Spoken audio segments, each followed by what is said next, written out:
Hey, this is Mr. Usher here doing another recorded lesson for you guys. This one is late, almost a week late actually, so I apologize for that. But it's going to be pretty short. It's just referring to our lesson from Friday, March the 25th. So it's last Friday. It was a pretty short one. I wanted to make it kind of a simpler lesson because I knew a lot of people would be, really driven away by the talent show and the field trip that we had that day. So I wanted to keep it pretty simple. But I did want to talk about the very important topic of mental health stigma.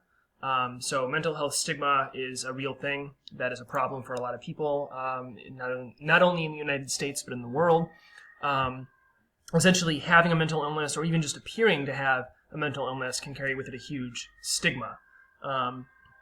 Stigma, for those of you who aren't familiar with the word, is basically any kind of mark, either literal or figurative, that signals somebody to be kind of bad or worthy of scorn or rejection, right?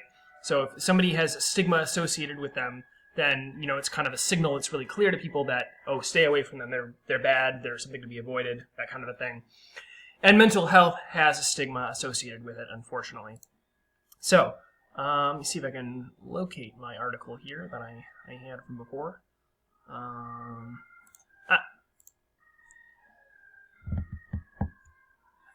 Now this was the one. So, I showed you guys this particular article on mental health stigma from The Conversation.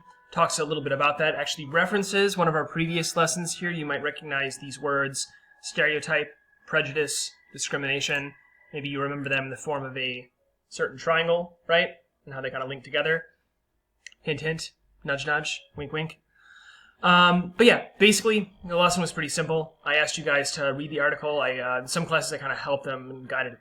I helped them by guiding them through it, and others we kind of like popcorned it, and somebody wrote a paragraph, somebody else wrote a paragraph. But really, the whole point was that you read the article, and then there's a ticket out the door from today that is associated with it. If you read the article in full, you should have all the answers you need for the ticket out the door. That's it. Pretty simple. Anyway.